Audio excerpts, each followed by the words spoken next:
I couldn't go see my client. And then come June 6th, where there was some development in the Daybell property, a phone call was made after my conversation with Mr. Wood that said, oh, they're still doing that. They won't allow you. Let me call them. And I was allowed free access to my client at that time in the attorney-client room. And the only thing that changed was the phone call. Then come January, motion to disqualify, all of a sudden I can't go in and change. Now, it's my understanding that Fremont County and Madison County are under the same health districts. And we're talking about a 13-mile difference and a drastically different set of circumstances and treatment when it comes to access to the client. Mr. Means, when did you last have a meeting with your client in the attorney-client room? Would have been before, I don't have the date in front of me, but it was well before January. I would imagine it'd be sometime in December. Okay. When I went over there in January to discuss the disqualification motion, that's when I don't receive a phone call. So I don't know when they're turning these restrictions on. I show up and I'm told I can't go in. And that would have been January was the last one regarding the motion to disqualify. All right, thanks, Mr. Means. Mr. Wood, I'll ask for your response. And if you would, in the first paragraph of your response, you indicated you don't object to the request to meet in person. So to clarify that means stay as an objection to him continuing to have access to the attorney-client room if it's available. Yeah, we don't object to that. We never have. As Mr. Means said himself, he called me one time and I called the jail to help him. He hasn't called me these other times. I didn't even know about it. I didn't know he wasn't able to meet with her. I'm certainly going to address this issue that it coincided with motions we didn't like. I don't tell the jail to not let people see their attorneys. I've never done that. And so I just want to be very, very clear about that. I would never do that. I've never done that. I think even saying that without some evidence is pretty out there. So in terms of meeting, no, we've never had an objection to a meeting with his client, and we don't object to that now. In terms of turning off security cameras, in my response, I know that the jail is able to draw a virtual black box around people. I don't think that we do object to the idea of just turning off security cameras in general. I've never received a request like that from any other attorney. And so we would ask if he can work with the jail to make sure they're not being watched, but to turn off the security cameras is overboard. In terms of the cell phone, Your Honor, that this is I've never seen a request like this. I've never seen another attorney have these issues with their client. The May 9th phone call, this is the first phone call that Mr. Means was made aware of. It was right after she was brought, Mrs.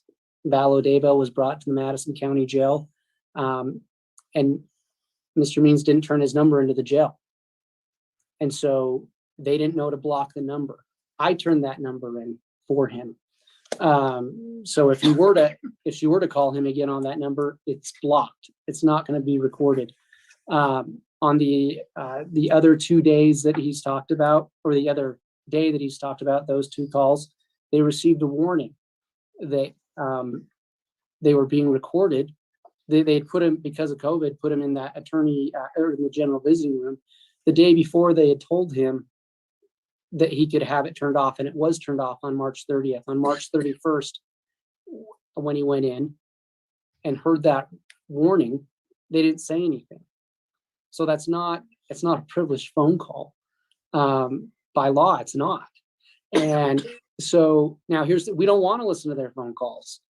I agree with Mr. Means. We don't want their phone calls. It's just working tellmate. Again, we haven't had any other attorney make this request. Everyone else has been able to make it work. And I do agree with Mr. Means. COVID is frustrating and difficult. And I do agree he should be able to meet in person with his client. We object to, I think once you give one inmate a cell phone, that's not a slippery slope. You're jumping off a cliff, and everybody else is going to want a cell phone. And I don't know by what grounds you would deny that. So we do object to the cell phone, and to a blanket order to turn off security cameras, we object to that. That's all, Your Honor. All right, thank you, Mr. Wood. Mr. Means, any rebuttal argument? Yeah, just real brief, Your Honor. The black box option, this is the first that this has been brought up to me.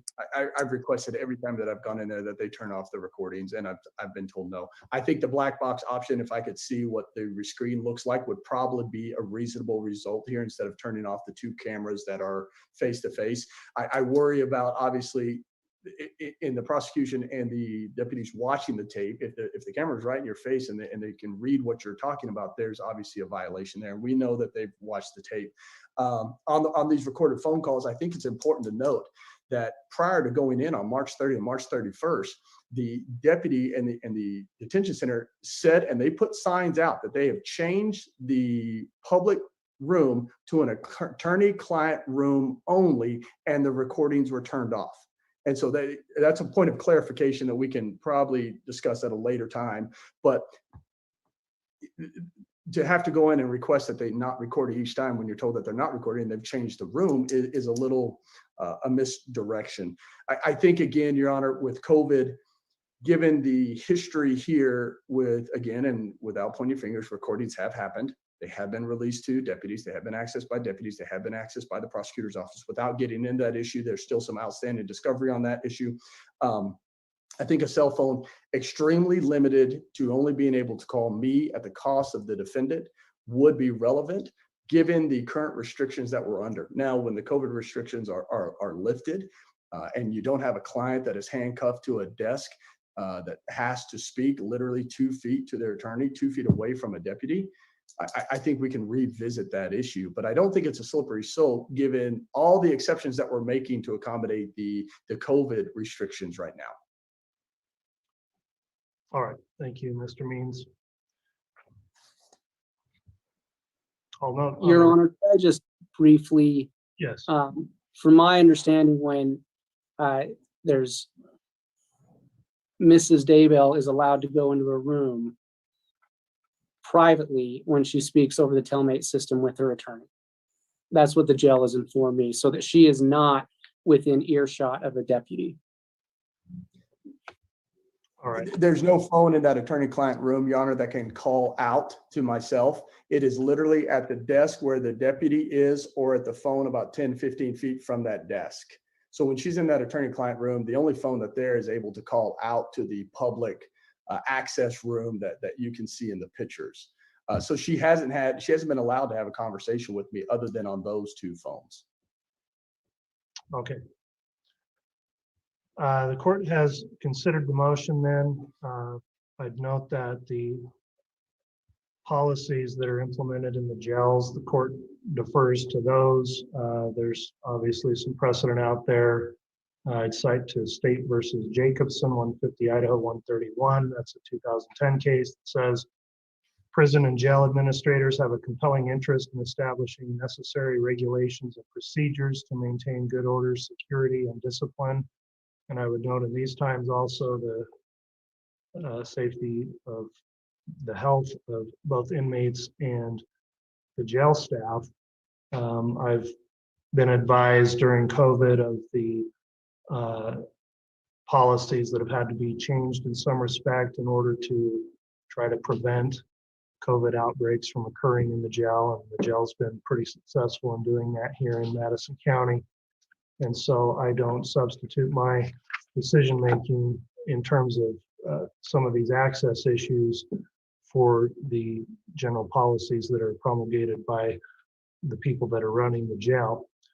However, obviously the inmates are allowed to have privileged attorney-client communications, and that's a paramount right of every incarcerated defendant. In considering the motion, it's made some specific requests, and I'll go through those. The state doesn't object to the use of the attorney-client room. And I do understand, Mr. Means, have been in your shoes before and trying to go through a bunch of documents, and in particular electronic things on a laptop. You really do need to be able to kind of sit with the client and share that information with them to adequately review that. So there is an attorney-client room in the jail to the extent that's available. I don't know that I need to make a specific order because that's been implemented, but I will make a ruling that subject to the availability of that room without the objection of the state. When you travel here to visit with your client, Mr. Means, you are allowed to use the attorney-client room unless the jail has some overriding policy that on a particular trip, the room's not available. But also considering you're traveling from a long ways away to see your client, that room should be made available, and that's not a special consideration for your client. I would allow that for any client of any attorney that's incarcerated, an attorney traveling where it's a big inconvenience if the room's not available. So I suggest you make a plan with the jail and advise them of when you're going to be there to see if they can sort of, I don't know that they reserve the room, but be advised that the room you'd like to use it, and that will be allowed. The other issues involving the video and the cell phone, in terms of the video, there are security reasons why video should be in place for both attorneys and clients in the jail. The jail sets those policies. I'm not going to make any order that the video be turned off. I'm not aware of this technology Mr. Wood stated is there to potentially black box somebody out, so you can't maybe read their lips or see what they're saying. Clearly, any audio recordings are not allowed in the attorney-client privileged communications within the jail, since those would violate that privilege if there was audio recordings. I understand it inadvertently happened before in this case, and I just asked the state to make every effort to make sure that that issue doesn't come up again. And then finally, on the request for the cell phone, I'm going to deny that request. I understand why that would be a convenience for you, Mr. Means, but that I think goes way outside of the scope of what the jail policies would be. If the jail came up with a way to allow that right for certain inmates, not exclusive to yours, I'd leave that to them. As the state pointed out, an electronic telecommunication device is considered a major contraband item under Idaho Code 182510, and allowing a particular inmate to have their own personal cell phone is something I'm not prepared to order in this case or any other case, quite frankly. So that part of the request will be denied. So that will be my ruling on the motion for access to the client. Mr. Means, do you have any questions on my ruling? No, Your Honor. Thank you. All right, Mr. Wood, do you have any questions or need any clarification on that? No, Your Honor. All right, I think that concludes what we had to cover today then, council. Is there anything else we need to bring up on this morning, Mr. Wood?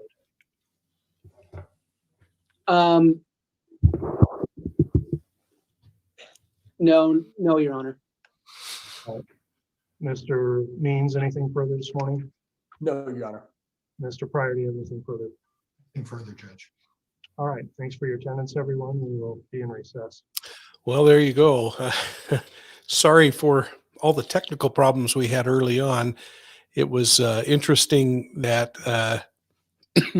we tried to access this because we didn't have the direct link yet. We finally found that. So thanks to the back office, they bailed me out once again. Let's recap and let me just take a moment and say thanks to everybody for jumping in. Thanks for Mimi, J2, Sophia. Thank you for the mods for jumping in and kind of riding herd on this thing as we worked through the difficulties. Every time we went to project the video through our platform, it cut off, and somehow we think there was a copyright because we were going through someone else's website. But we finally, as you saw, went direct, finally got the direct feed into the court, and that made it a little easier to show what was going on. So hopefully that worked out well for you. And Tyler, if you see some specific questions we can answer, please pop those up. But let me recap a couple of things. Today, defense attorney Mark Means, who's representing Lori Noreen Vallow, and you'll notice she just goes by Vallow instead of Daybell. I haven't quite figured that out, other than maybe it helps the court keep the two cases very clear in everyone's mind. But Mark Means approached the bench and asked for a couple of things. One is, if you noticed or remember, just a few days ago, he had a question in wanting to get some additional reconciliation, wanted the court to revisit his request to have Rob Wood removed from the prosecution. The court denied that. Today, he had two motions in front of the court. One, this motion to compel. The motion follows a series of legal maneuverings, and frankly, it proved to be heated and pretty revealing. It gave us a chance to see a little bit of the mistakes that Wood has made along the way. So that was kind of interesting. But just to kind of recap, if you think back, January 19th, Means, Lori Vallow's defense attorney, asked the 7th Judicial Court to reconsider disqualifying Rob Wood.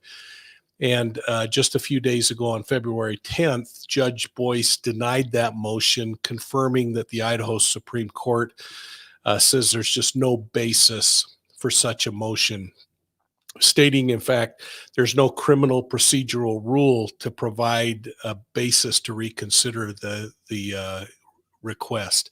So today's hearing surrounded a motion to compel by Means, and a motion simply to compel we'll get into.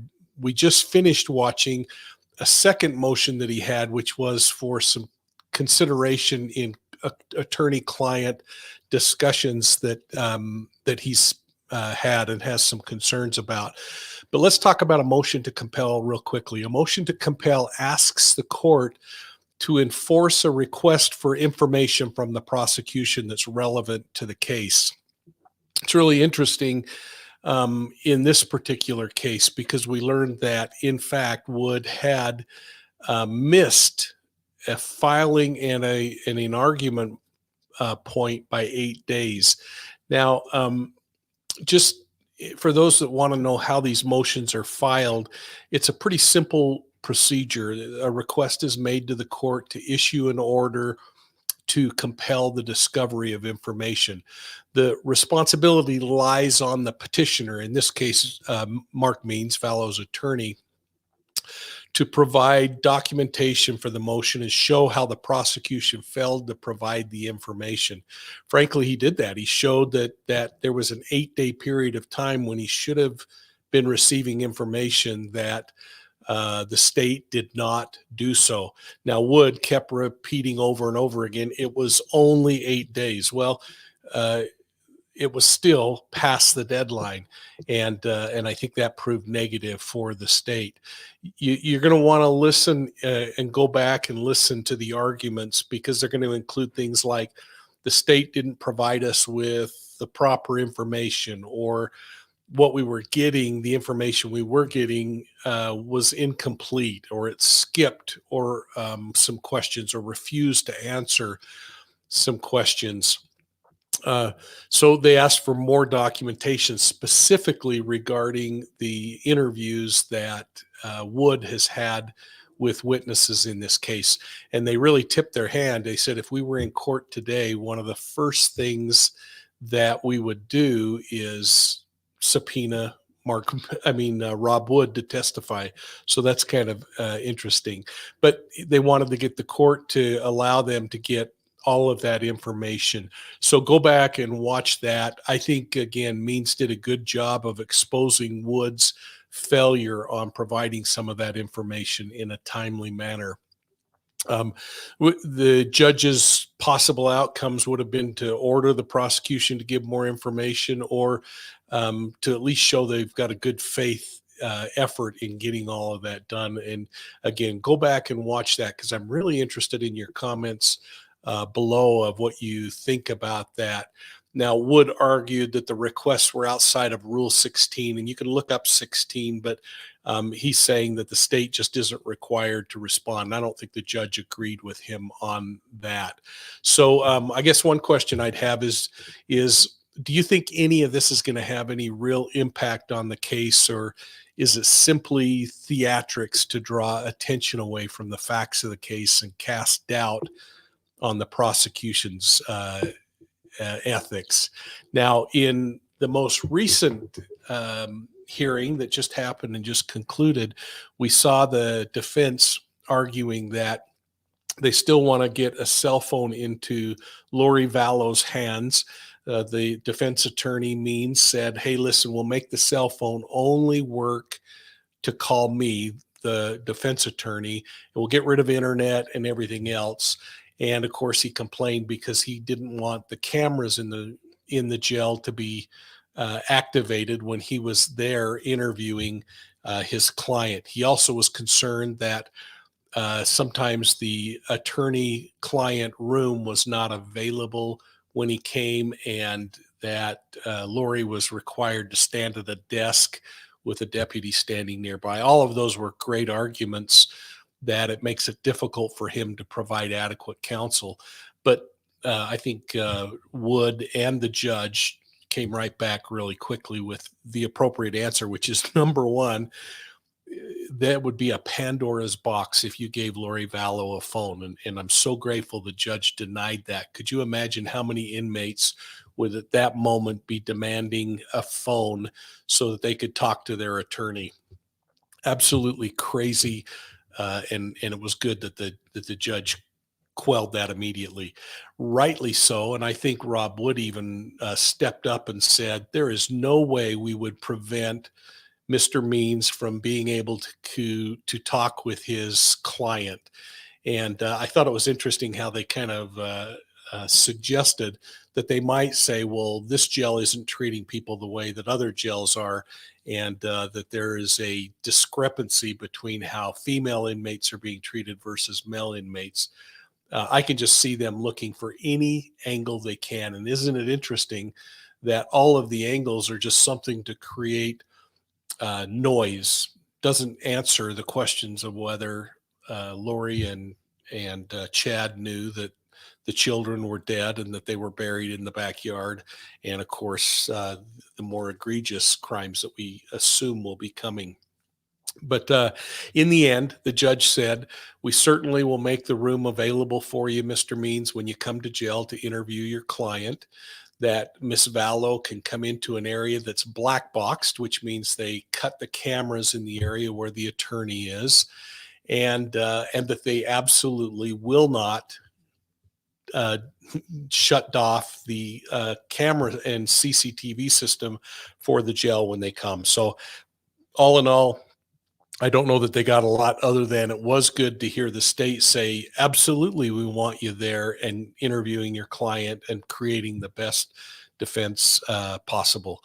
So with that, let's just see if there are a couple of questions. Tyler, I don't know if we've got something in there that you saw that you particularly liked, but we'll jump in and look at that. Real gone. So thanks a lot, Justice, for Tammy and the kiddos. Yeah, isn't it interesting? I mean, this medical examiner report's going to be so darn interesting. And when we see what comes back from Tammy's autopsy, it's going to be real interesting. Frankly, the toxicology is going to be really questioned in that thing regardless, just because of the embalming process. So it's going to rely more on maybe some physical injuries. Maybe there'll be some toxicity in the muscle tissue and places that would suggest a means that may have caused her death. So that's going to be interesting to see. But please go back, watch the video from today's session so you can see the entire proceeding and kind of get a feeling of how this motion to compel works. If you are interested, you can also, we'll post it up in, I'll ask the back office to tell me where we post it up. I actually have all of those affidavits and the motions to compel and the motion to reconsider, as well as the attorney-client privilege motion that we just heard, which was directing attorney-client privilege communications. And we'll just post those in the area where we have the communication with you. Gosh, I probably sound like an idiot right now, which probably is not any different than I usually sound to you. But thanks so much for everybody for jumping on. Again, sorry for the problems we had earlier, but we learned a lesson about one particular place where we were trying to grab that video feed from, and thankfully the back office figured out where the direct feed was. So I hope you all have a great day. Again, I'm going to just look through here quickly and make sure there's not something that I'm missing question wise that you've had. One thing that I think is really a possibility that we have to watch for. And I believe that we're going to see Means and Pryor try to get extensions and even move that July court date, which would be so frustrating to all of us. But I think that they're going to argue that COVID and the inability to be in a face-to-face client attorney discussion, all of those things are going to make it too hard for them to prepare and adequately present their case, and they're going to try to get an extension on this. And I hope that the court denies that, and that by July we can get this particular part resolved as we wait for other information to fall. So until then, we'll talk to you soon, I'm sure. But thanks so much for all of your support and your support of Profiling Evil. Please, if you haven't checked out the B.O.L.O, sign up for the B.O.L.O. You can do so at profilingevil.com, and you can get that release. And we're planning on a really good show on Monday night. I'll have back FBI profiler and my friend Mark Safrick. We're going to talk a little bit about DNA and how DNA is being used to solve missing persons or unidentified body cases. And Mark and I are going to talk a little bit about Randy Leach. I'm going to have Adventures with Purpose jump on for a few minutes and update us. And it should be a pretty good show. So until we see you next time, thanks a lot and have a great day.